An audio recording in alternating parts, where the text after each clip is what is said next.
The following thoughts and opinions we're going to discuss regarding this album are strictly of our own personal interests. We are not professional music reviewers. We encourage respectful discussion and friendly banter in each episode, but we do not condone and will not tolerate bullying or belligerence. You are welcome to take what we say regarding the albums we rate with a grain of salt.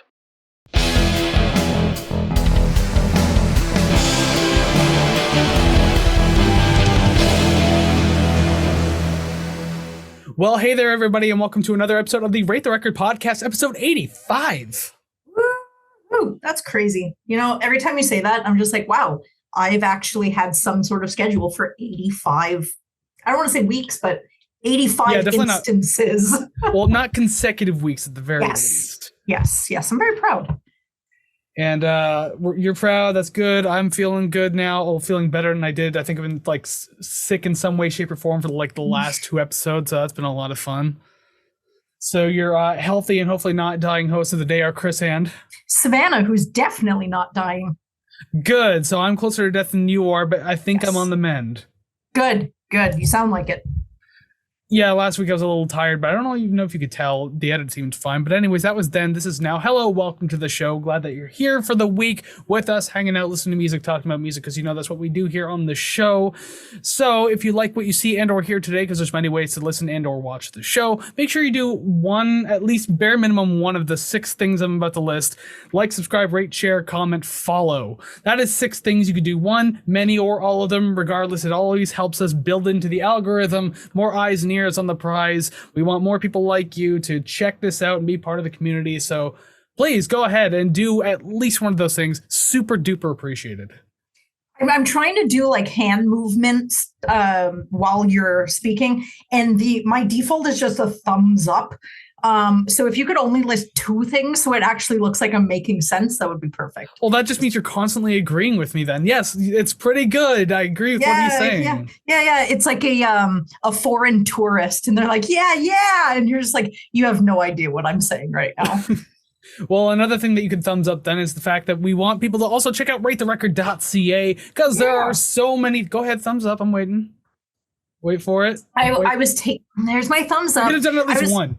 Well, I was taking a drink, so then my big mouth wouldn't interrupt you again. Yeah, but just thumbs up. Anyways, ratetherecord.ca. Yes, you can do many things over there, including finding all the streaming links that we have, all the social media links if you want to follow us, and one of many places you'll find that over there. You can request albums, which, by the way, I know we haven't done anything yet for season 5. We have one coming up, and then in the second half of season 5, we actually have quite a few. So don't worry. Yes, they are coming, and especially the 2 of you who've requested things in season 4, those are coming too, I promise. Regardless, you can do that. We have merch that you can get that I was going to wear today, but I wore my Met shirt instead. And Savannah has her mug, though. Look at that. Oh, yes. Fancy, awesome, sexy, fantastic mug. Heck yes, I came prepared. And there's also the RTR Club, which you can join for $5 a month if you want early access to content, bonus content. We'll review your band's music, give you a shout out, all that kind of fun stuff. Everything that I just listed, you can do at ratetherecord.ca. So make sure that's bookmarked on your phone, your desktop, wherever you're doing, and just hang out. Why not? I could give you a bunch of reasons why not, but none of those matter. Go to ratetherecord.ca. Yeah, I was going to say, can you please tell people not to can you tell them to not avoid it or whatever? I don't know. Tell them to go there. That's all I want to say. You know, we should hide like a little Easter egg type thing in there and hold a contest and who can find it just to rank up the hits for the website. That was originally the RTR merch link when I didn't tell anyone for like a good 5-6 weeks in the beginning of season 5. I was like, by the way, it's there. Not like anyone cares, but it's there. How'd you guys miss it? Duh. Well, anyways, we're so desperate to get people onto this show with us. And if you've been here before, you already know that. You know how desperate we can get. So, hey, welcome back. Glad you're here. So you're obviously not part of the problem because you are part of the solution that we're looking for. And if you're new here, welcome to the solution. We're very happy to have you here. And so you can hang out with us. And I didn't say the other type of solution. Okay, so don't do that. No, I know exactly where you're going. This is the good one. This is the happy ending. Let's reel it right back to where we should be. Exactly. Wow, I've derailed this really hard, but then again, I derail shit all the time. That's what we do here on the show, but we also do other things. So if you don't know, I'll let you know right now. So each week, Savannah and I will choose an album. It could be completely at random for any reason or no reason at all. We also take requests, as I mentioned earlier. We got way more coming up in season 5. We do anniversary albums as well. We've done plenty, and there's plenty more coming up too. But regardless, we will take an album. We'll discuss it at length from front to back. We rank the songs, and then we rate the record. You know, there has to be like a good 1 second or half second delay on your end, because whenever you think that you're right on, you're actually usually off. And it shows in the YouTube video. You can hear it in the audio too. Like, it's endearing. It's Savannah can't listen. So cute. It's my brand. We can blame technology. It's okay. No, it's my brain. I was trying to be nice for once, but if you really want me to hound you, I will. No, that's okay. It's the dynamic. I'm the whipping boy. It's okay. I understand. The whipping post or something along the lines. Yeah, something like that. I don't really know. All right, well, if I'm not going to hound Savannah, I guess we should start talking about today's episode then. Episode 85, we are taking a look at the musical legend chameleon himself, David Bowie, and his 1980 album, Scary Monsters and Super Creeps. Ooh, something I only knew 2 songs off of, so this was exciting for me. Oh, yeah, one of them for sure. I'm trying to think of the other one you would know if it's not the title track. No, it's definitely not the title track. Okay. Yeah. Well, regardless, I know that you probably know Ashes to Ashes like most people do. Yes, and Fashion. Okay, yeah, I guess that's. Although I didn't really hear that until I heard this album in the first place. Funny enough. Ooh, interesting. But yeah, before anyone starts asking, well, why aren't you doing Ziggy Stardust? Well, why don't you request it then? I could have chosen that one, but I wanted to do Scary Monsters because I chose the album today. So I guess I'll tell you a little bit about Mr. Bowie and this album. But I will preface everything by saying, listen, David Bowie has a gigantic, colossal biography. Okay, like it's one of those things, kind of like when Savannah did Michael Jackson, where we don't have the time of day to sit here and read his entire biography. I'm going to yada so much of this shit just to kind of give you the points of his life here, the good ones. Then we're going to talk about the album. If you want to read more on David Bowie, I suggest you do it. There's tons of reading. There's probably documentaries galore as well. So go ahead, do it at your own discretion, and have fun with that. But here is the very condensed version of it. So, David Robert Jones, aka David Bowie, was born January 8th, 1947 in Brixton, London, England, and passed away on January 10th, 2016 in New York City, mere days after the release of his final album, Black Star. David was introduced to American music when his father brought home records by artists and bands such as Little Richard, That's Domino, and Elvis Presley. His dad became very encouraging of him to pursue a life as an entertainer. While in high school in 1962, Bowie befriended Peter Frampton and an artist by the name of George Underwood. George went on to design album covers for bands such as Bowie, T-Rex, Procol Harum, and way more than that as well. Okay. George would also be significant in unintentionally giving Bowie his signature look, the permanently large dilated pupil known as anisocoria. God, I practiced that name too. Anisocoria, that's what it is. If you don't know what that is, just look at a picture of David Bowie's face, look at his eyes, you'll know exactly what I mean. It's extremely noticeable. The two got into a fight over a girl, and George punched David in the left eye. After months of procedures and hospitalizations, the doctors were unable to fix the condition, so it is as you see in pictures today, even up to the point of his death. So once again, just Google his face if you haven't seen the eye thing. I don't know how you would have missed it, though. Through high school, Bowie was in a few different bands, such as the Conrads, the King Bees, the Manish Boys, and the Lower Third. We're going to fast forward, yada, yada, yada, a whole bunch to do here.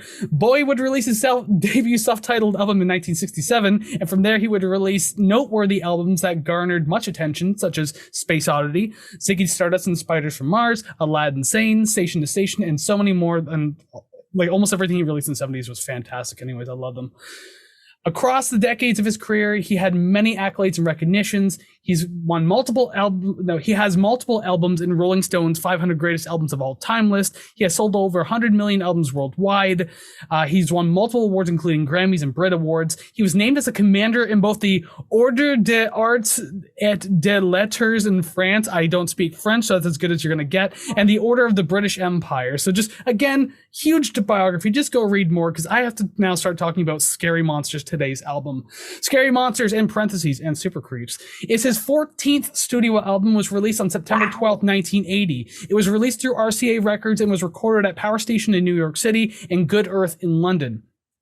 The album was produced by David Bowie and longtime collaborative producer Tony Visconti. Visconti also worked with bands such as T-Rex, Thin Lizzy, Badfinger, The Moody Blues, Iggy Pop, and a massive amount more. Once again, another producer with just like a hell of a resume.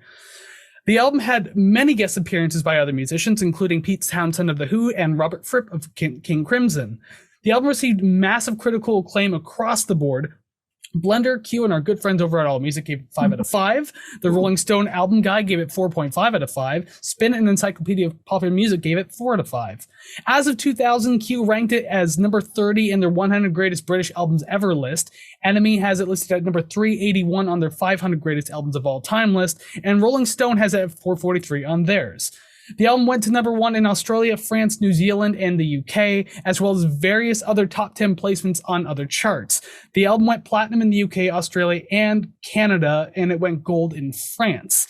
The album spawned 4 singles: Ashes to Ashes, Fashion, which actually had Screaming Like a Baby as a B-side on it, Scary Monsters and Super Creeps, and Up the Hill Backwards.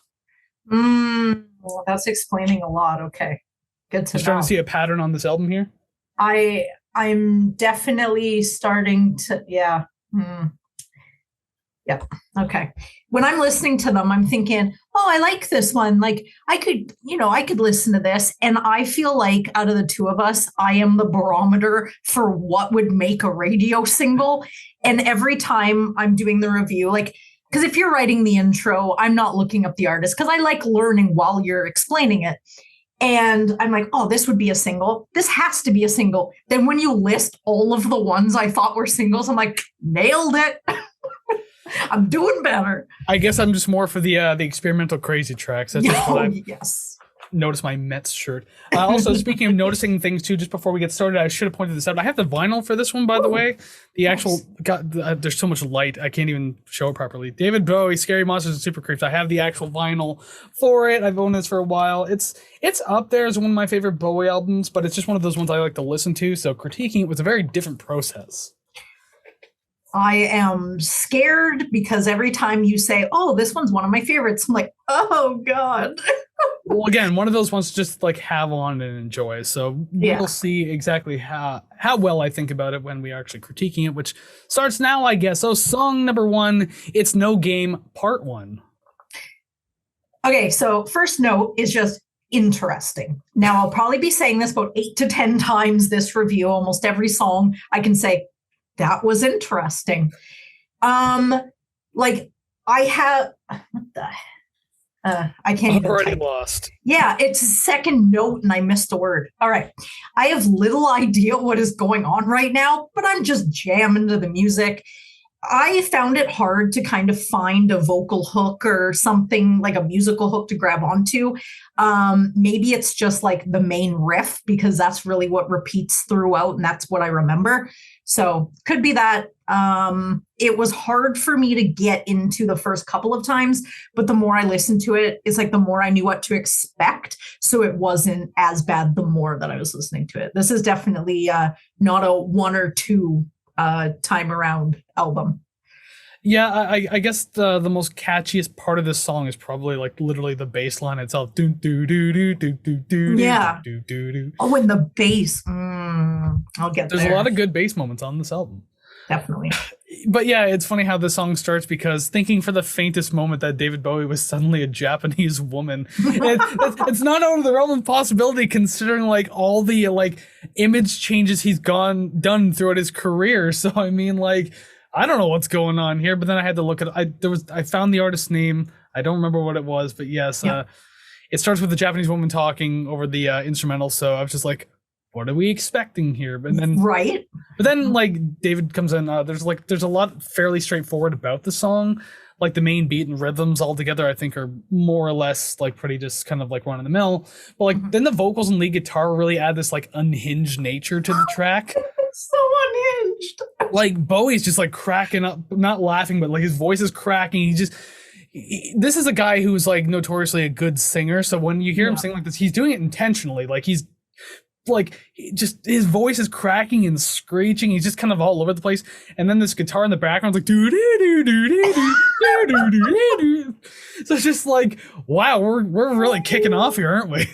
Oh my God. So I don't have many notes for this song. So a lot of them are just hitting right off what you said.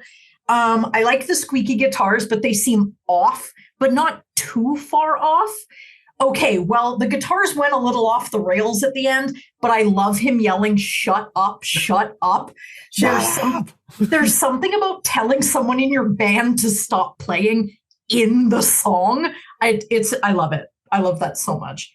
I think, oh God, I have to go all the way back to my teen years when I actually used to own Limp Bizkit CDs. There was a song, I believe, on $3 Bill Y'all, which was like their first album, where it's like, yeah, Fred at the end just keeps saying the word back, back, back. And then you hear the band members in the background, Fred, shut up, Fred. And then Wes Borland just screams, Fred, shut the fuck up. And then you just hear Fred go, we're done. It was such a weird end of the song, so but like it stuck with me because like that's just it's so out of left field. I always find that so funny where it's just you don't know if that's part of the song or if it's something that happened in studio that they put into the song. So it's kind of blurring that line between was this crafted or not. And I always like listening to that. But the one by Bizkit sounded pretty organic. So yeah, it could be planned out though. I don't know what they're like behind the scenes. I feel like just my idea of them is they would listen to the recording and go, yeah, let's keep it. That sounds cool. But my last note just for this one is the more I listen to this, the more I kind of find it oddly endearing. I like it. Well, I mean, that's good because, yeah, the song does have like a fun flow to it, so it is enjoyable, but it probably didn't need to be as long as it was, though. The song's only 4 minutes and 17 seconds. Probably could have been just as effective being a minute shorter.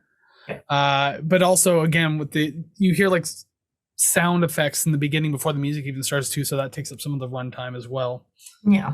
But we're not technically done with the song. We'll be back 9 songs later, realistically. But for now, we'll move on to song number 2, Up the Hill Backwards. Kind of sounds like a little folk rock ditty. Not bad so far. Excuse me, there is like clicking in the intro and outro. Yeah. There's something about that pleases me. Didn't you say something like last week? The Tragically Hip, yeah, there was a clicking that I didn't even hear. This time I did, and actually I took a mental note. I'm like, I wonder if Savannah's listening to this exact same clicking. Yeah, I don't know. It's sometimes certain noises or certain sounds, I'm like, ugh, they didn't need that.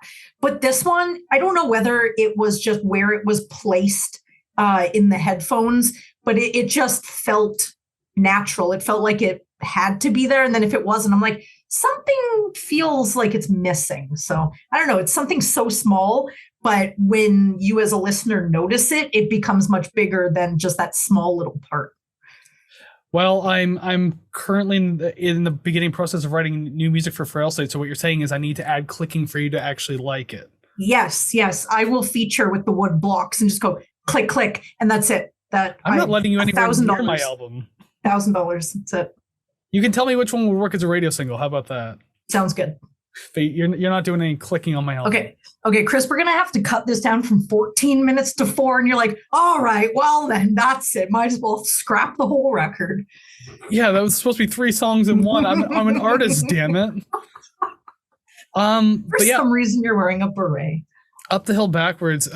It's a fun song. And it's songs like this where you can hear like where like a lot of like post-punk and art rock style bands of the time got their influences from, like Talking Heads, for example.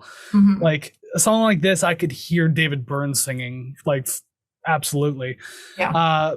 And that's not a bad thing too, because I like Talking Heads. The break into the verse kind of killed it a little, like the momentum that started the song that was kind of fun, but the verse still ended up sounding good and being fun in its own way. So despite the fact that it kind of clashed a bit, still ended up working. So I like that.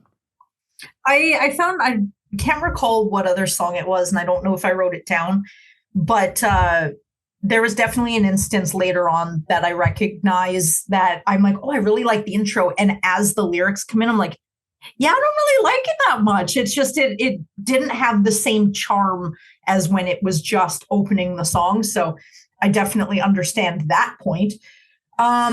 With this one, the melody sounds familiar, and maybe that's the reason I like it. I don't know. Maybe I've heard this song, but like decades ago in passing, I'm not sure. I like it. It's a jam. It's a fun listen. And just a note on one lyric line, I'm okay and you're so makes me laugh a lot. I like that. It's funny. Because I like the idea that like neither party is perfect at that point. Just, I'm okay, you're Yeah, it's like I'm a number 6, but you're a 5.5. Yeah, you're like a 4.5. You're just below the halfway mark. Oh God, ouch. I'm the 5.5, you're the 4.5.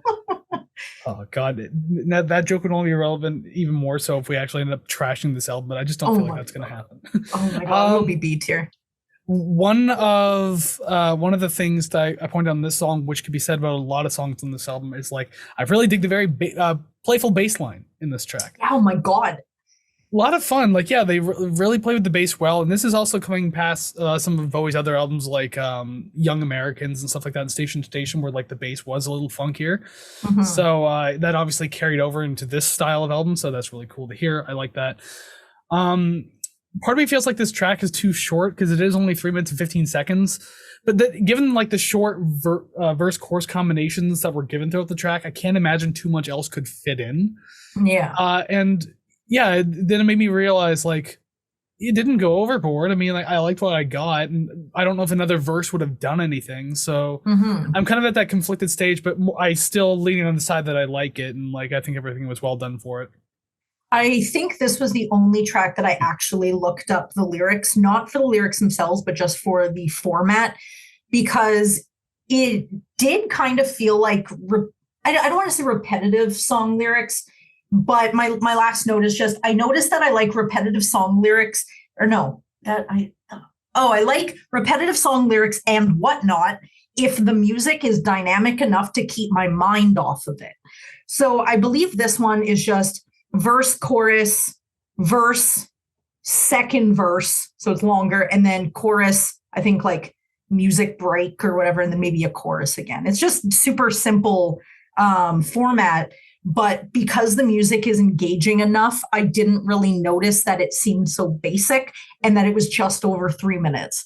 Like I listened to it, I was like, I really like this. It was over and that was it. I didn't want more. I wouldn't have cut anything. And like you said, I think it was good.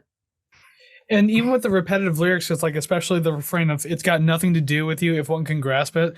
Like, I don't know, it's just very catchy the way it's presented, very singable. So like, I don't even think about like how repetitive it could possibly be. I just have fun with it. Yeah. I didn't notice until I looked up the format because I was like, this kind of seems, and then I looked and I was like, yes, but it didn't, I don't know, it didn't bother me at all, which was nice for once. Good, because yeah, you sometimes get pretty picky with that shit. Yeah. Give me the big bucks, to be honest. We will move on to song number 3, the title track itself, Scary Monsters and Super Creeps. Okay. Now, I hope you know what I'm talking about, because if you don't, I will sound like a nut. The scaling down sound that intros this song sounds like a barking dog. Yes. Now I want to make a Kids Bop series, but with dogs. Oh, you could do what they did with the Jingle Cats. Yes, but I would like to sing like a Cardi B song, or like have not sing, but have it done with just computerized dog barks.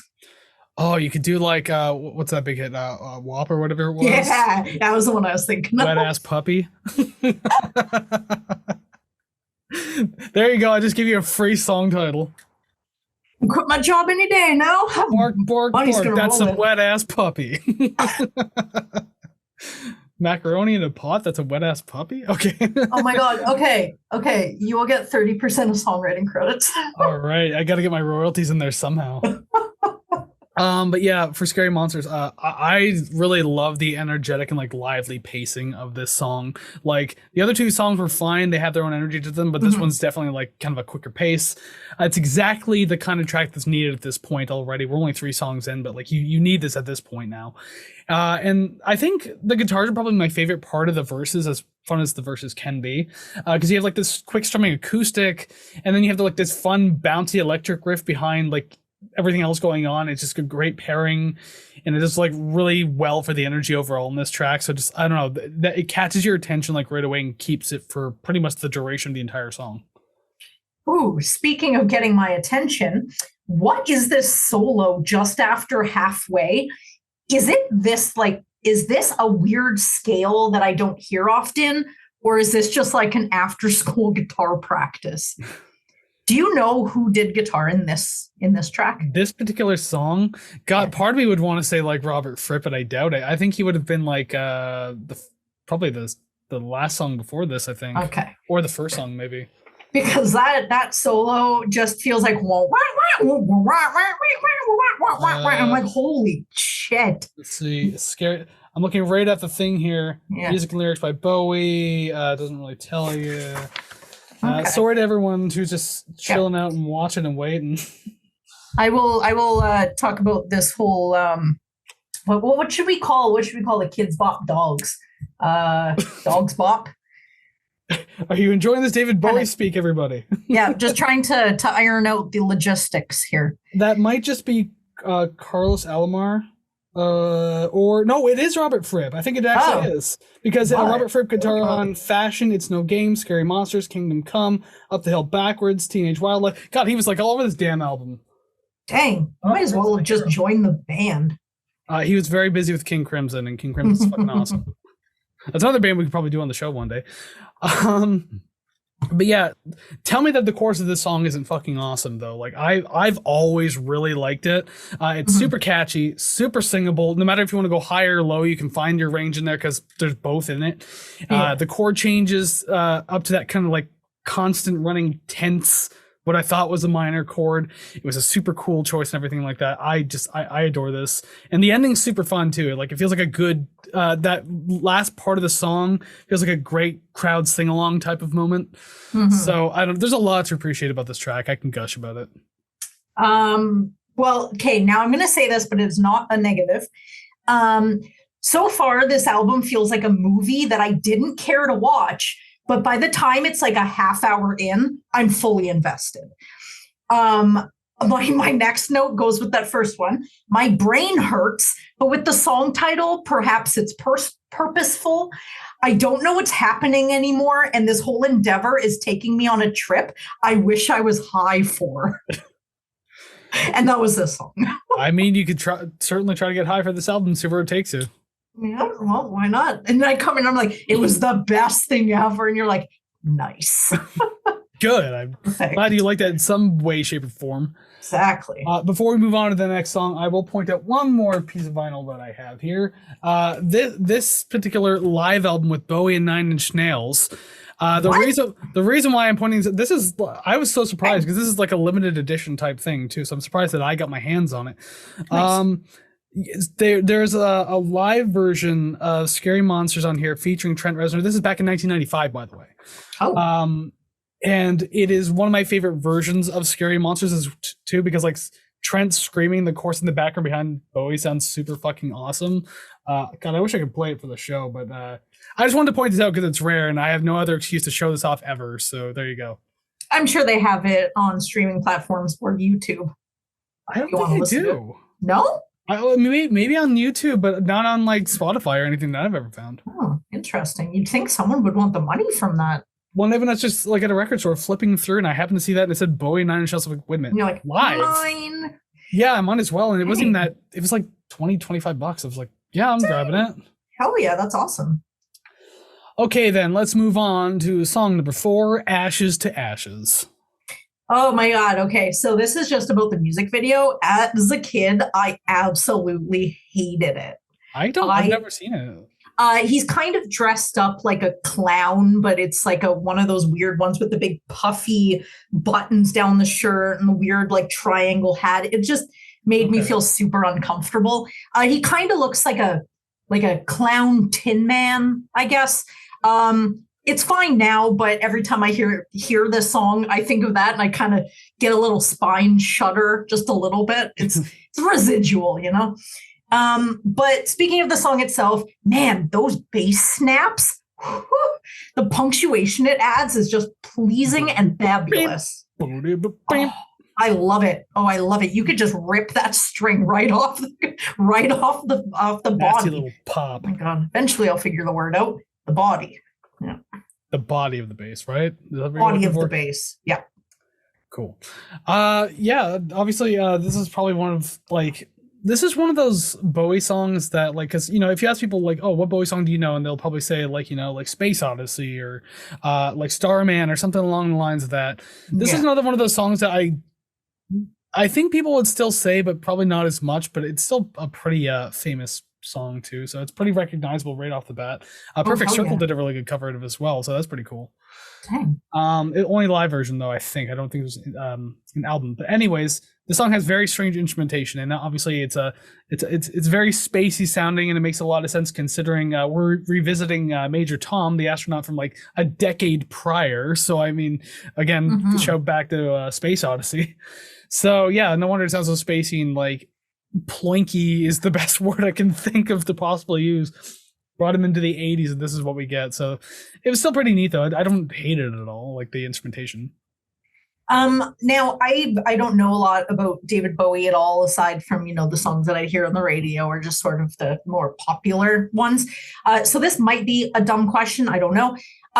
But like you said, Space Oddity references Major Tom, but is he a running character throughout multiple albums, or is it just like a collection of albums that create some sort of story, or is this just a one-off that you know of? Kind of a one-off. I think there might be a couple mentions, and I know even in the last album, Black Star, the music video for Black Star had a reference. It just showed up like an astronaut skeleton like on a planet, and this alien approaches it, and it's supposed to be Major Tom. So there is definitely like callbacks throughout the discography, but I don't think there's one long continuous story happening. It's just kind of like keep touching back on it when you feel like it, because obviously that character kind of set Bowie's career in motion. Okay. Yeah, because hearing it here, I'm like, I didn't know if it was like a, you know, a trilogy or something like that. So, but I really like this song regardless. If I remember correctly, and this, I could get some of the details wrong on this, what Bowie had said about the lyrics of this song was, it was a callback to Major Tom, and it was like a decade later, and he was like stuck out in space, and the space mission realized like they didn't need to send him in the first place, so they're just kind of trying to brush him off and telling people like, oh, get on with your lives, don't worry about it, blah, blah, blah, whatever. And it's kind of like he's referenced to be a junkie in this song, and apparently he's just kind of like, he's kind of high on the idea of space now and being there and never wanting to go home. Yeah. I don't know. It's like a weird thing to explain, but I was reading some of it not too long ago. So anyone who knows better than me can tell me. But so, yeah, there is still a Major Tom story, but other than that, I don't think it continues beyond this. Okay. Interesting. Because, just listening to that, I'm like, so he's a junkie now. And then I just thought a heroin junkie. I was like, that makes no sense. There's no heroin in space. Although that was also a reference at some point too. So not too far off. I mean, Bowie was in his heroin days right now. So, I mean, made sense. Gross. But yeah, I also made a note about the pop bass too. Very smart choice. Added the song, just add some really cool color and attitude to the track so you can really appreciate it. And also wearing headphones too. I realized, like, I don't really think I've listened to this album in headphones before. So it's always like a new experience for me. And like, you really appreciate the layers of the song and like where they sit in the mix. The song feels full in its production without really feeling like it. So I don't know. It gave me that much more to appreciate about like the overall production of the album and not just the song itself. Speaking of the production, I enjoyed the speaking underneath the singing. It like feels sultry in a weird way. It's like he's whispering in your ear while you're listening to the song. You're like, okay, how's it going? And I don't know. I really like that. Usually you hate it. Pardon? Usually you hate it. Well, I like this song, so I don't know. It feels, maybe it's the combination of other pleasurable sounds in the song that just sort of add to it rather than clash with it. But the obvious and tangible hook that the previous songs lacked, this one has in spades with the entire chorus. It's just so memorable, and it's funny because if you've listened to this show before, you know that I am a secondary guardian to two teenagers, and it is always very weird when I hear older songs coming from one of their bedrooms, and I'm listening to going, oh my God, like they're listening to this. They were like one of them was listening to this song, and she's sitting in the living room going, ashes to ashes. I'm like, oh my God, this is awesome. I was so pleased.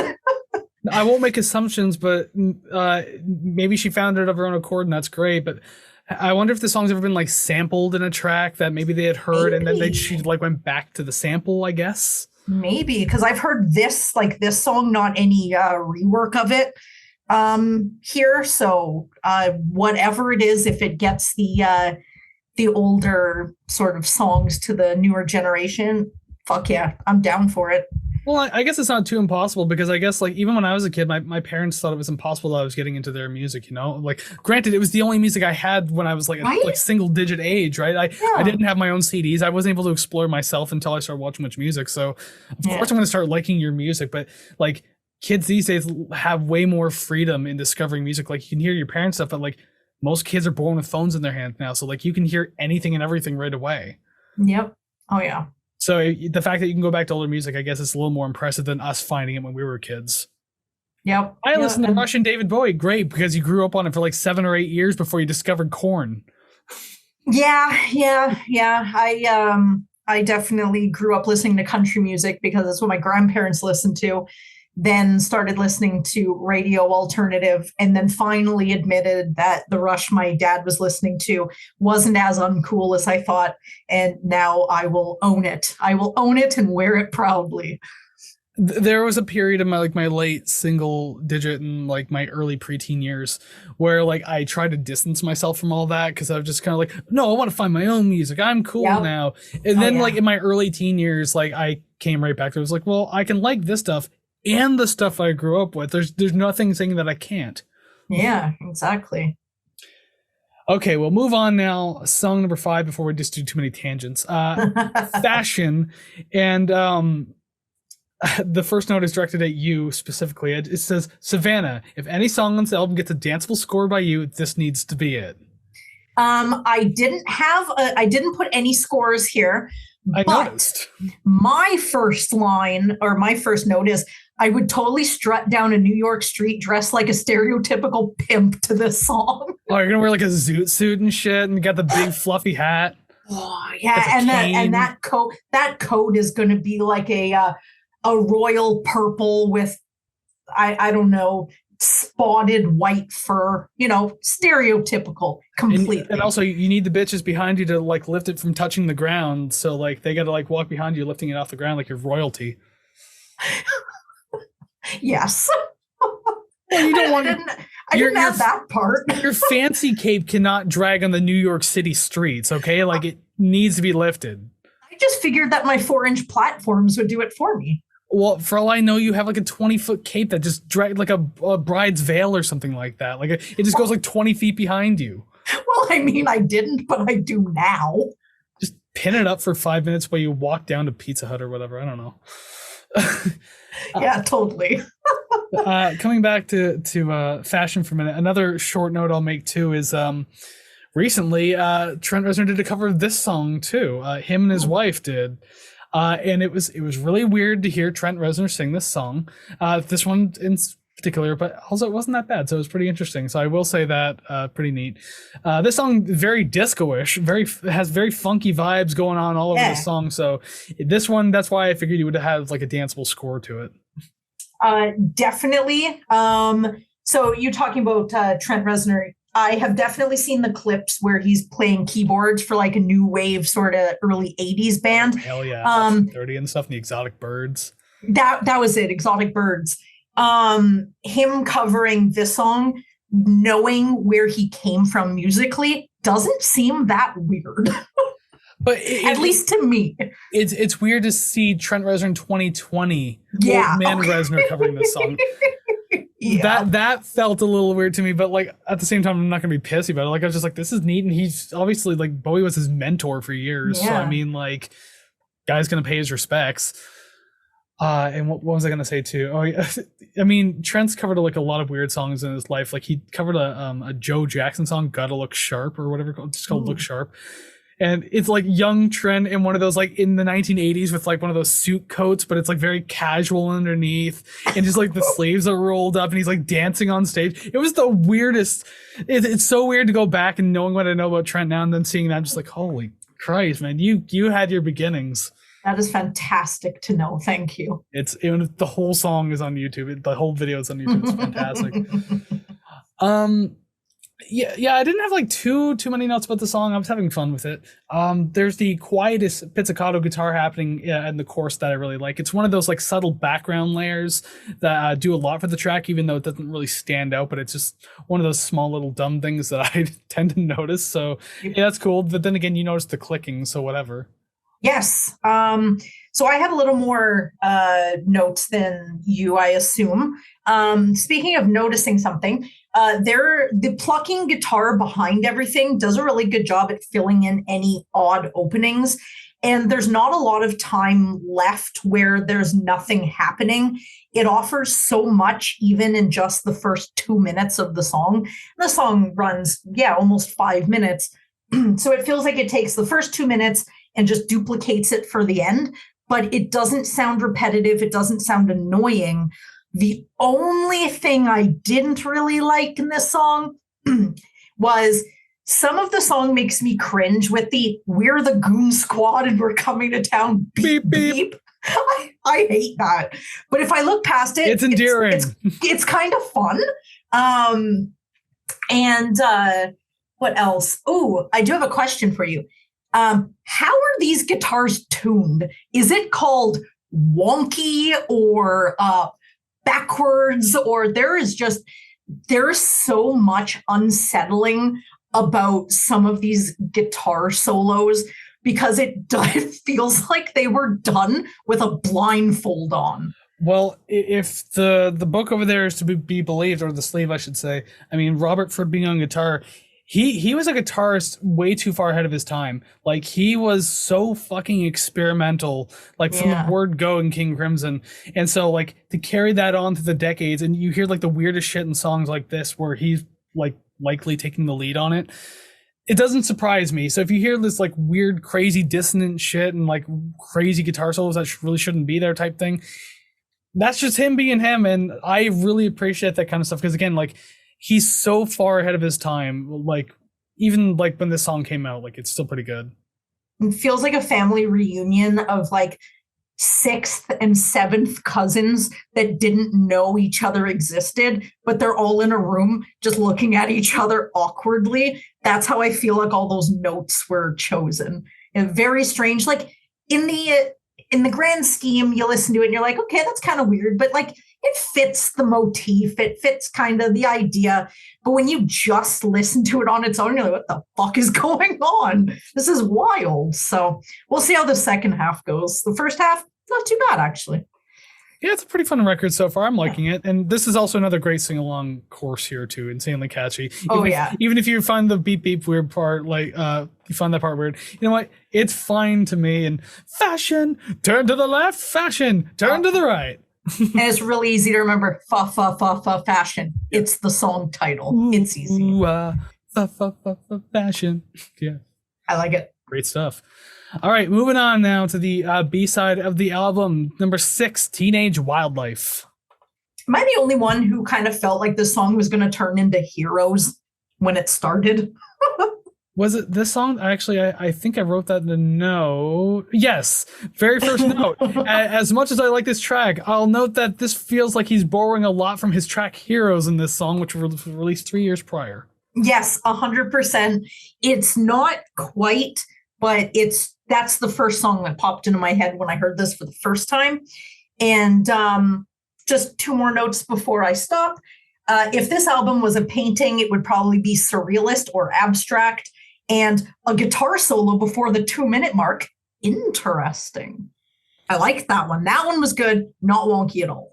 Well, considering they have Robert Fripp and Pete Townsend on the album, like you're gonna get like a lot of extra guitar work. Carlos Alomar, Alomar is that? I think that's his like actual guitarist name, who's also a very creative guy. Has his piece in there. I don't know if Adrian Blue is on this album, who's one of my favorite kind of like wonky experimental guitarists. He was also, I believe, on this album. So you have all these guitarists, and you have just, and you're like a very influential musician even at this point in your career. So you're gonna have all these people doing crazy shit on your album. So you're gonna get stuff like that wherever you can pick it up. Do you think that you said this was his 14th album? 14th album. So do you think that he's established himself enough by 1980 that having these guitarists on, he just kind of sits back, he's like, do what you want. It's fine. It's like, you know what? I'll take it. It's all good. I think a part of me says yes, but then also Bowie was quite the perfectionist for a long time. Oh, really? Like apparently making the Young American album was very difficult because he was very like picky about what he wanted. And I'm pretty sure that was like a number of the albums too that he's made. But so maybe he had a good amount of trust in some of the musicians, but I think he also had an idea for what he wanted. So maybe they did multiple takes of solos. He's like, no, try it like this. No, try it like this. But never told him exactly what to do. But he's just like, here's the template, follow, like stay in the lines, but do what you want inside those lines. Well, I guess you can't blame him if his name is the sole name on the album, right? So as it was for most of his career until my name in the video here suggests. Does anyone remember Tin Machine when he didn't want to be David Bowie anymore? No. It was a very brief act in the late 80s, early 90s. They had 2 albums. It was kind of a super group. He tried something very different, didn't really work, so then he went back to being David Bowie. And then it worked again. To an extent. He never hit the peaks in the 90s that he did like in the 80s and 70s.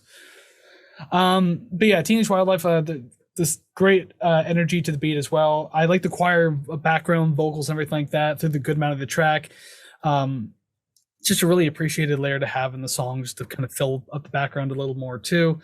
The electric guitar that keeps popping up in the background does a lot for the song too. So this is mostly a fairly smooth ride without it. So it's good to have that like, touch of life because the song, not that it would suffer without it, but it definitely needed it.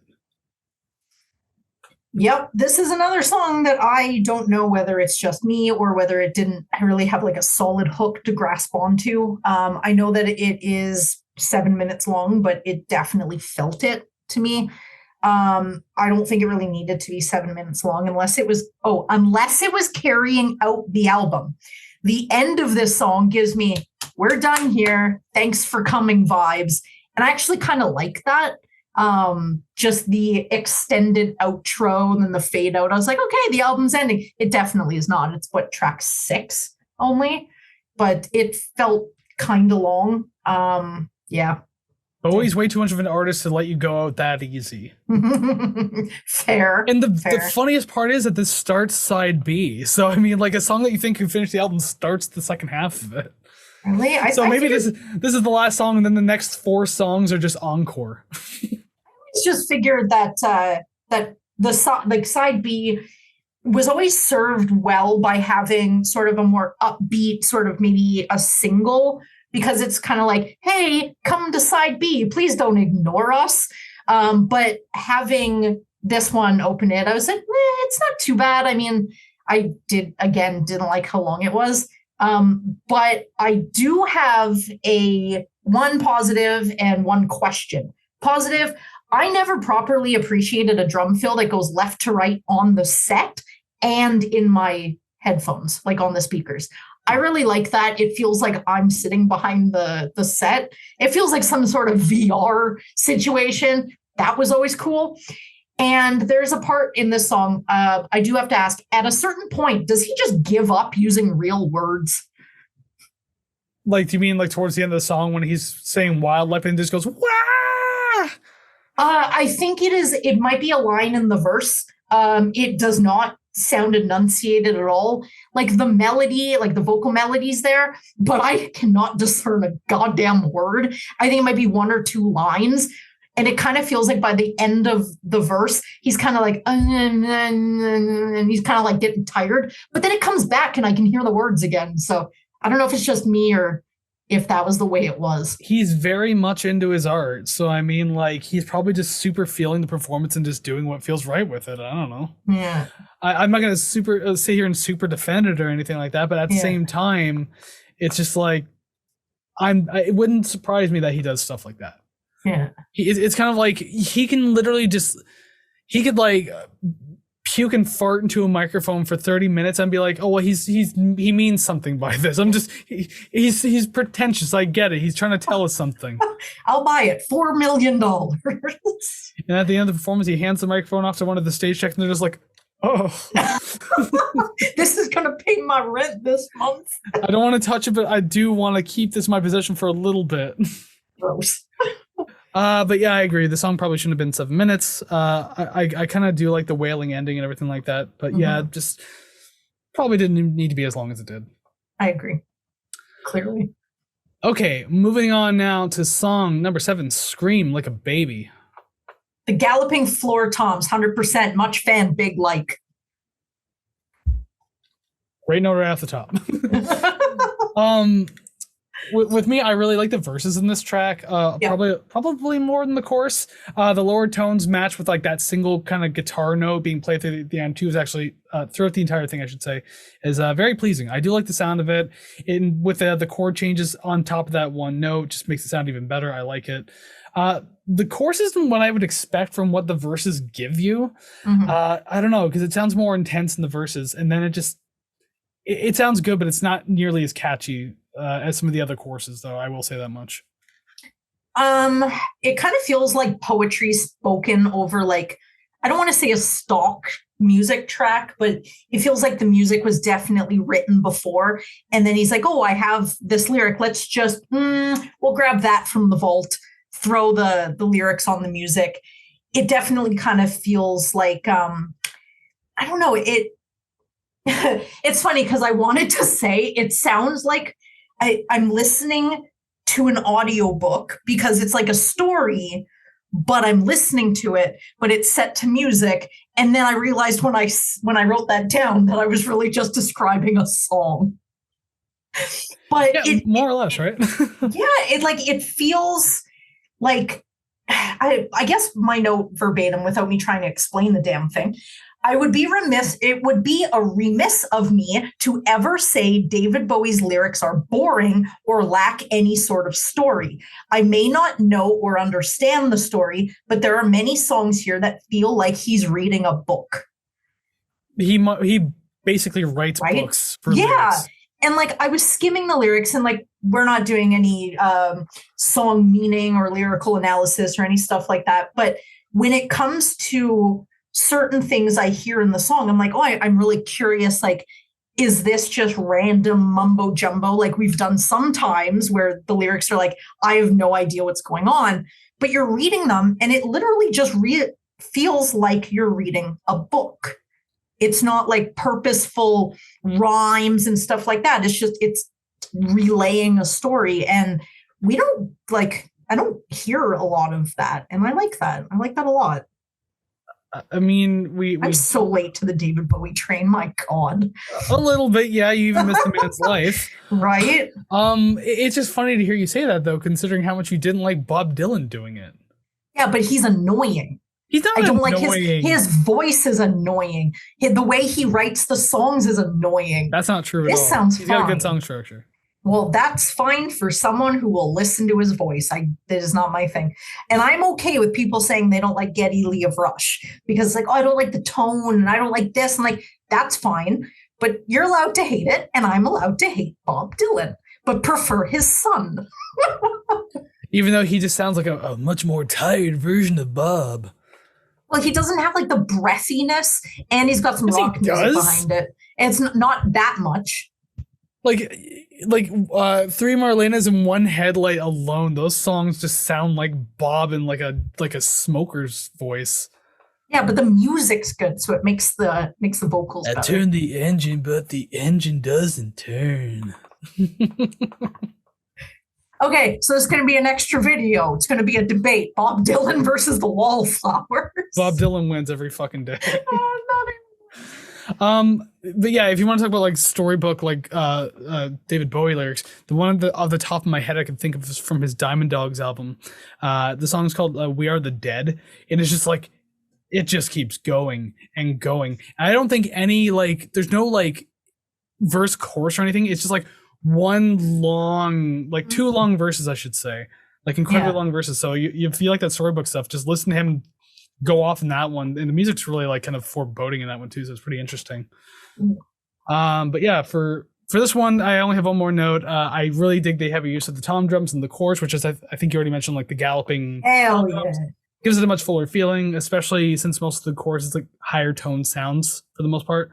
So it's just that nice filling layer to have in the background. I definitely agree. I really like the vocal manipulation by tape. It is kind of refreshing because I don't think I've really heard that before outside of like a heavily digitized song. So hearing an analog version of something that, they stretched the tape, they did some sort of manual manipulation to it. I find that super interesting, and it was a cool choice. And I'm really glad that he didn't do something like that again. It was just this one instance and that's it, because it makes it stand out that much more. And I didn't get tired of it. Not a fan. I am not a fan of how this song ended.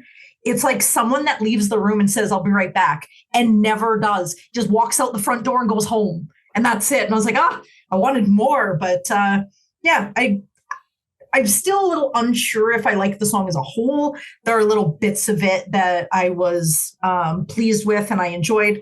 But as a whole, I think this one will take a couple more listens than some of the others for me to kind of really grasp. That's essentially how I felt about it for a long time. Like I like the verses a lot. Not super huge on the choruses. I enjoy the song, but I'll tell you right now, it's not the top of my list. So I mean, I'll leave that there, and we'll find out where it ranks a little later. Yeah. All right, moving on. Song number 8, Kingdom Come. I'm going to be honest. I don't have much for this one. It does sound sort of nice and poppy so far. Again, I can honestly say I have no idea what is going on. And I don't even know if there's a chorus. Is it when he sings, I won't be breaking no laws? Is that the chorus, or am I completely lost here? Sometimes it's hard to tell. Sometimes I don't think like verses and choruses are necessarily like written to be in mind. You just kind of like structure the song one way, and if it happens to sound like it does. And I think that's kind of how he goes. Just like let's have this flow and see what happens with it. Okay. Yeah, I don't know. Sometimes it's really hard to point out what I think are choruses or like pre-choruses or just extensions of verses or something like that. Just like guesses. God damn it. Like for the longest time, I don't know why, but for Ashes to Ashes, when he says, I'm happy, I hope you're happy too. For some reason, I always thought that was the chorus when it's clearly not, though. Yeah. Because that is the most memorable refrain in the entire song.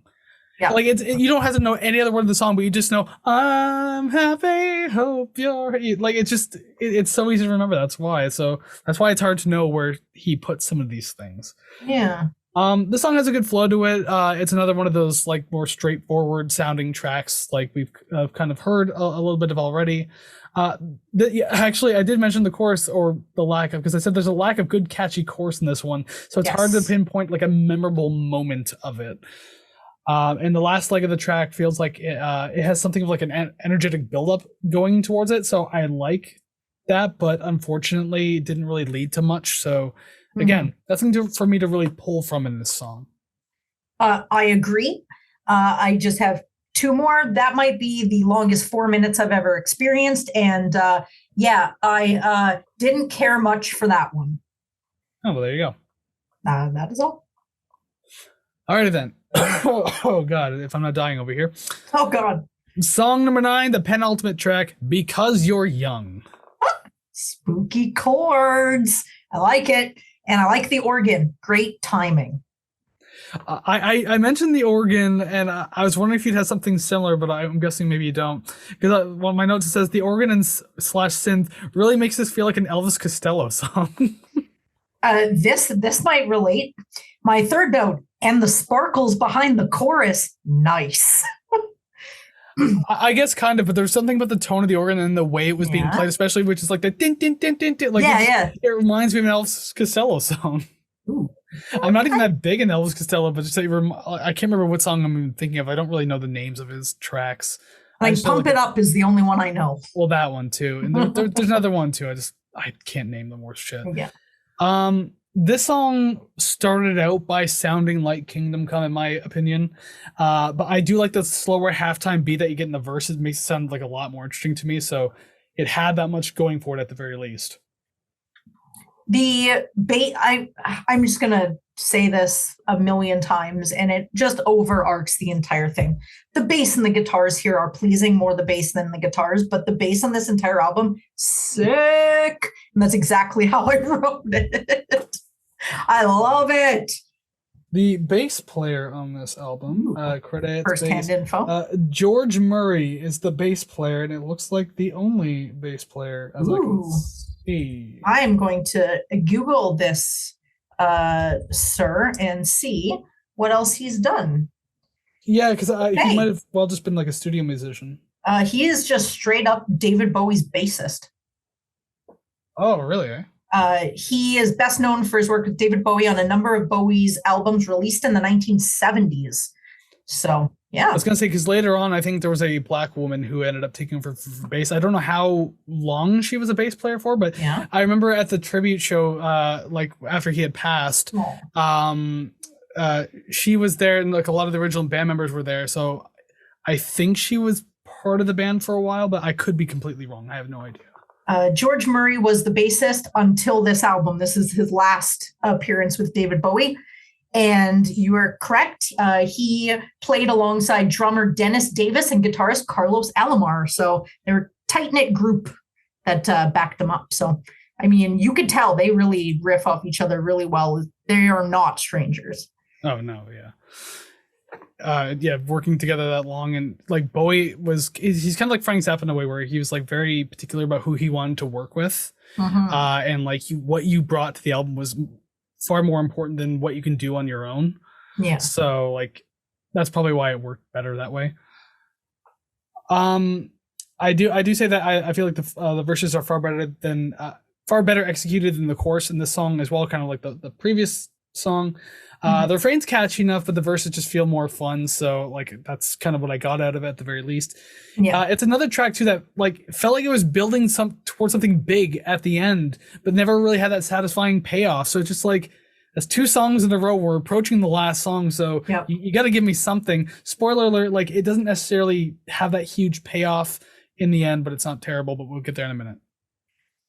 Felt very long in the second half, was really just waiting for the parts to change up or something. So maybe that's the waiting for, the payoff.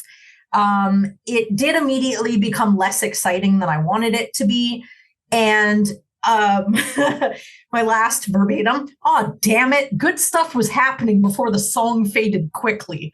You got the guitar coming in there and it's riffing a bit, song over. You're like, oh, man, I was liking that.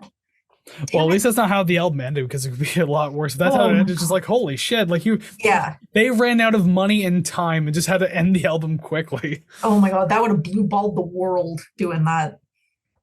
What was the next album after this? I don't even remember. Once it gets into the 80s, like that's when my Bowie discography gets a little fuzzy, so I don't even know. Nothing. I don't think it was Let's Dance. I think that came later. But regardless, I guess we'll just move on now anyways. I'm looking it up. It is, that is released 1983, Let's Dance, yeah. That was the next album? Yes, it was. 3 years later. I guess he was touring for a while then, jeez. Mm-hmm. Okay, well then, yeah, that would have been a long blue ball then. And then you get Let's Dance, which isn't a terrible album, but it's not one of my favorite Bowie albums, I'll say that much. Good song, so song number 10, we're at the finale of the album. It's No Game Part 2. I told you we'd come back to this. Okay, my first note, all capital letters, finally a part 2 that actually bookends the album. It starts immediately as if it's the opposite of part 1, because part 1 had the intro, then the bulk of the song. This one, bulk of the song, then the outro. Oh my God, this is so goddamn satisfying. First song, last song. Oh my God, finally, it took 85 records. Yeah, it's interesting that I love that. he managed to do that. He could have ended it any way, but he actually like properly bookended the entire thing. Finally, it is an immediate pickup from where we left off in part one, except for like the trilling off guitar and him yelling "shut up." This like picks up immediately into like verse and vocals like right away. It's far less unhinged this time. Like this actually feels like the album's truly winding down at this point, because like if you can bring back the first song but you're not as crazy as you were the first time, this shows that like you're kind of at the end for like we're wrapping things up here. Yeah, definitely calmer than the first. I don't recall any voice cracks or yelling or anything like that. It was just all sort pretty of clean. Yeah, it was very smooth. It was like literally sailing on a boat on a clear blue sky. There's no roughs, no nothing. Shut up with your yacht rock stuff. I swear to God. I love it. Oh my God. So side note, I mentioned that to my partner yesterday because we were at the grocery store, and you know what grocery store music sounds like, right? Yeah, like Daylight FM. Yeah, you're listening to a lot of like Kris Kristofferson and stuff. So Sarah McLachlan. Well, less her, but more the 70s yacht rock. And I had mentioned to him, I'm like, I think I might be kind of dwindling down on like the heavy metal and the hard rock. And he's like, yacht rock? I said, yacht rock. There's just something about it that just pleases my soul. I'm down for it. I'm not you there will. yet. When you buy your first pair of loafers, you'll be there. Ooh. I have orthopedic slippers everywhere, so I'm getting close. One sole is like 2 inches taller than the other. Sometimes it feels that way. Oh my Lord! Yeah, I'm getting into like I don't even know what to call it. Like I'm getting back into a heavier phase than I was for a while.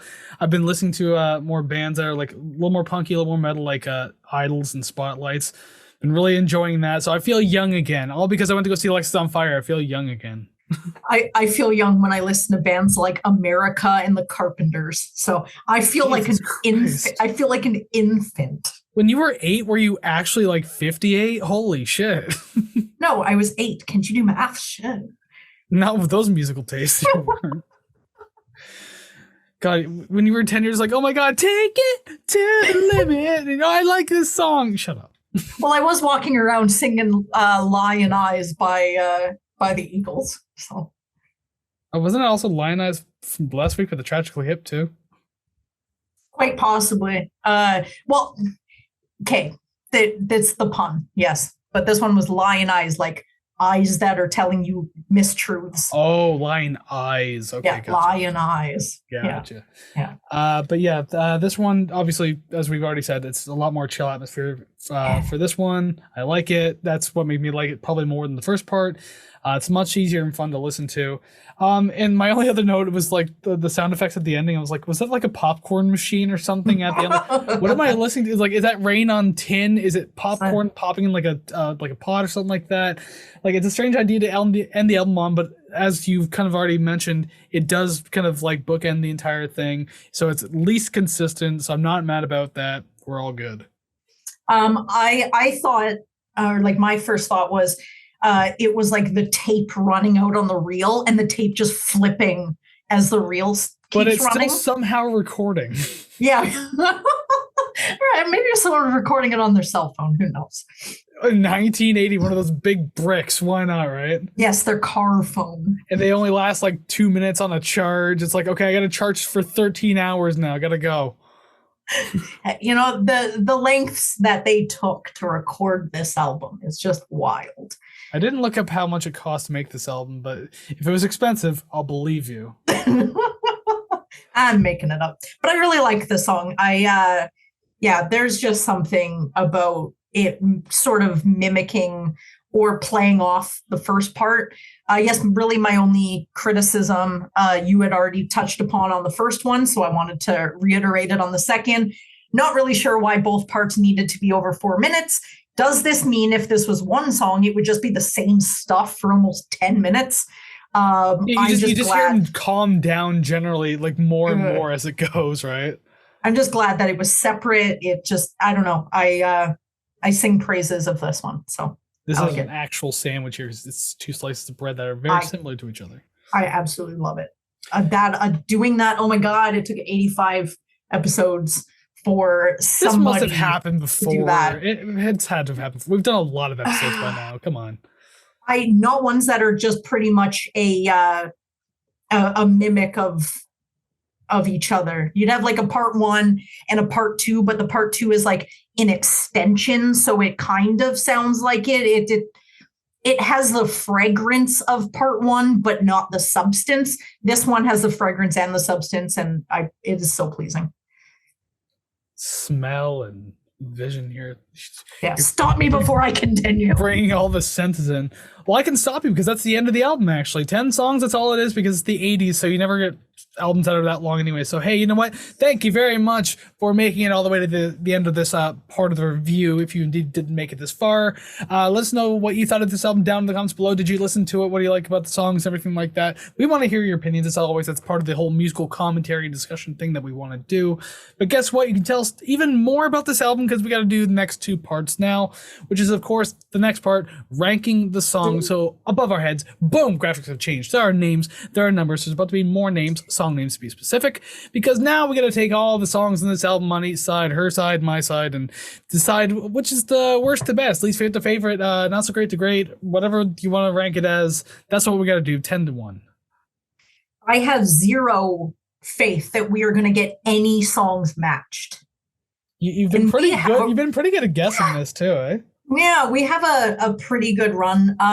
There was no point that I thought, oh yeah, like maybe we'll match this one. Even hearing what you have to say, we are going to be one off of each other. It's going to be something stupid, but I don't think we're going to get any matches. If we get one, awesome. I was wrong in the best way, but I don't see any obvious match at all.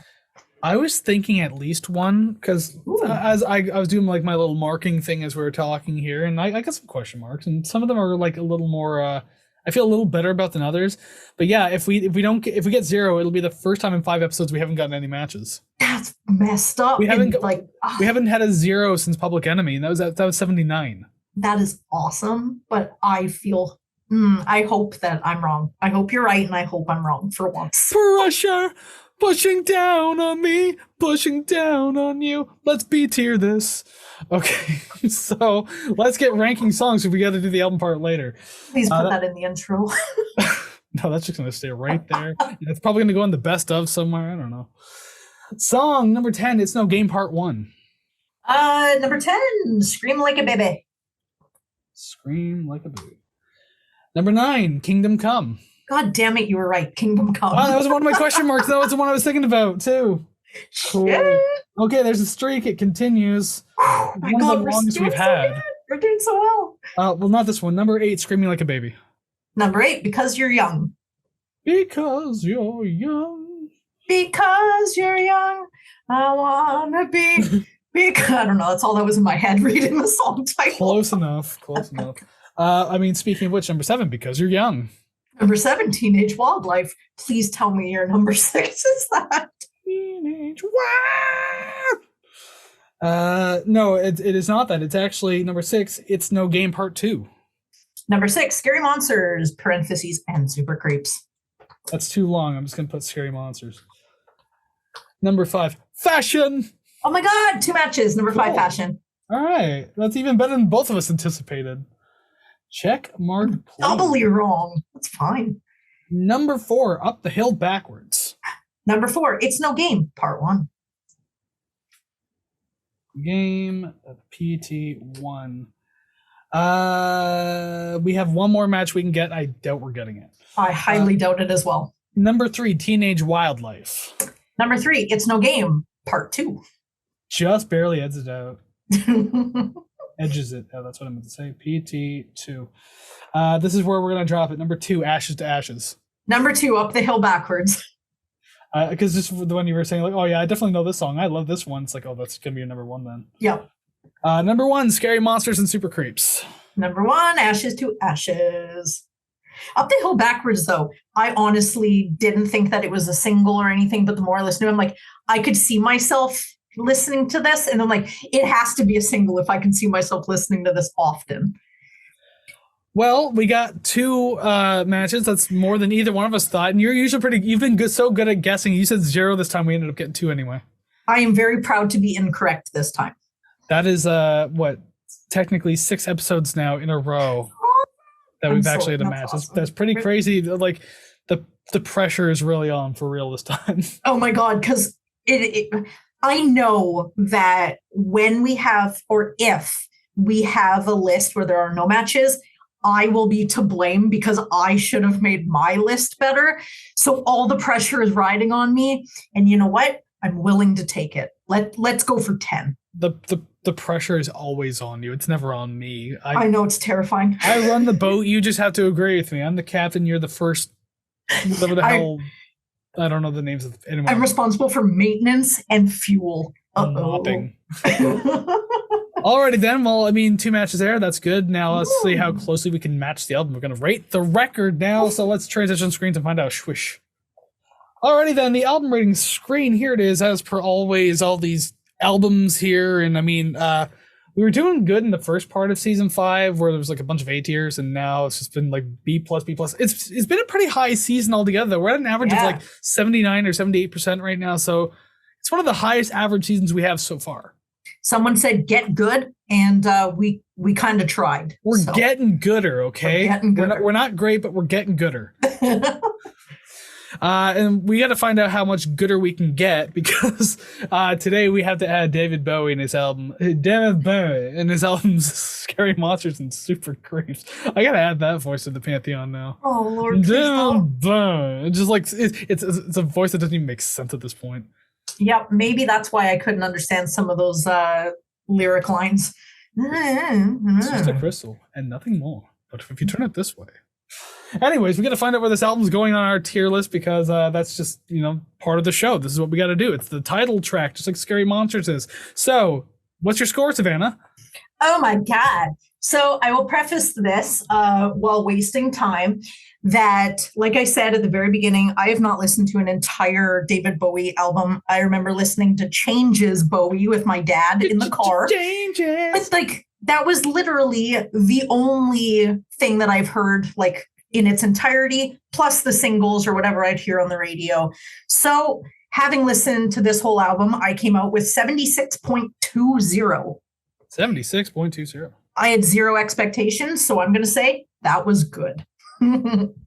Fair enough. And I do know that while we were off camera for a minute there, you asked me if I had a guess for the album. Yes. I didn't want to tell you. I'll tell you right now, though, it was way off of what I was expecting. Oh, I was expecting higher. Worse? I was expecting higher out of you, for shame. Excellent. So we were also right that I get to blame you for the B tier this album gets today, because my score was 79.5. Why didn't you just rate it higher then? Why are you blaming me? What am I going to do? 3 points higher? Yes. You have to get gooder, because now we're in a B tier. Once again, 77.85 is where this album falls. Yikes. But it is right above last week's album, Tragically Hip, but not as good as Cynic. There are a lot of ones that aren't as good as Cynic. There's a lot of albums not as good as Cynic on this list. I just like how everything we've done in like the last 4 or 5 weeks have been like in a very tight area. Yeah. Damn, like I've said it once before and I said it again. Like we've got to go back to shuffle and just start getting season Ds on this tier list again.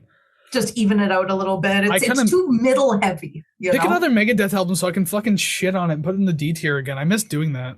There are many albums that I want to do where I'm like, haha, I like this one. But it would crush my soul if you're like, yeah, D tier shit. I'm like, yeah, that's why I chose it. Ha ha ha. And then we finish recording and then I cry. So. Hey, you don't get to feel that way because you already picked Kevin Gilbert and I didn't think that was all that bad. Yeah, well, I wanted you to like it. I was kind of crushed, but it wasn't. I didn't terribly score it. Maybe we'll do Weezer again. Who knows? we might have to, but I think anything's better than Ratitude at this point. All right, well, switching back to the screens now. If I haven't already, at some point editing. Sometimes I just get tired of hearing us talking to switch it back up in the middle. It doesn't really matter. Anyways, we're here now, and I know that we are. So hey, we are at the end of the podcast now. A little disappointed that we have another B tier album on our hands, but hey, what else did you expect from your favorite B tiering ass host over here? I mean, that's just what we're doing, right? Savannah hides under her She desk ducks forever. while she ducks off screen. I guess I'll just have to wrap things up now. So thank you very much for joining us today, hanging out and talking about music with us. But we want to know, what did you think about this album? Where'd you rank the songs? Where'd you rate the record? Do you agree or disagree with us? Why are we wrong? Why are we right? I don't know. Regardless, let us know down in the comments below wherever you're listening, because there's comment sections everywhere. And don't forget to, you can also let us know over on our social medias, Facebook, Instagram, Threads, TikTok. We're all over there. Rate the Record Podcast. All of that can be found at ratetherecord.ca. All of that being the social media links I just listed, all the streaming links that we have, RTR Club, merch, requesting albums and stuff like that. Ratetherecord.ca. Make sure you're checking that out and hanging out with us. Kind of. I mean, that we're not always live on the website or anything like that, but it's still kind of like hanging out with us. Yeah, and mostly it's Kris because I'm very erratic on social media, so maybe. Yeah, the vast majority of posts you'll see anywhere and everywhere are done by me. Mm-hmm. And then I forget to log into the actual podcast socials, and then I'll just post as my personal, and I'm like, you know what? That's fine. Then haven't gotten any new followers from it, so that's kind of sad, but it's okay. Because you gotta use the brand to your advantage. You aren't a brand. Rate the Record is the brand. Yeah, I know. I'm terrible at branding myself. I mean, last time I did it, it hurt a lot. Oh, do you get like a big burn scar on your back somewhere? Yes. Are you a fucking cattle? I have no idea where to go from this. It was just supposed to be a one-liner joke. I will drag you to the depths of hell with it. Yeah, so that is the end of the episode. So once again, thank you very much for joining us. ratetherecord.ca. Remember, make sure you're checking us out over there. We're gonna let you go, but just before we do, we like to give you like a little sneak preview, a little teaser of what to expect next week. Technically, neither of us chose next week's album, and it's not a request either. It's an anniversary album, actually. It's a band who revolutionized a genre in the 90s, and the album that we're looking at, again, it's an anniversary album. It's their most successful and prolific album to date. Not that Limp Bizkit hot dog water, is it? No. Oh, thank God. It's $3 bill, y'all. The one I mentioned earlier, so we can listen to friends just going back, back, back, back. I'm going to retire. Today is my last episode. I think one of the first TikToks I made for Rate the Record was actually a Limp Bizkit joke. That's the best part. I got to bring it back full circle. We have to do like Significant Other or something like that. We got to do that soon. I don't care about chocolate starfish and hot dog flavored water. I want to do Significant Other. You know what? Maybe that'll be one of my choices. That'll be the C or D tier. We'll see. Kris loves it. I don't want to do that. I retire, but anyways, I will choose Limp Bizkit, she says. I don't know what's going on. Well, Savannah has an entire week to make up her mind. You have an entire week to figure out what we're doing next week. So until then, go listen to some awesome music like David Bowie. And we'll see you again next Monday. Take care, friends. Bye.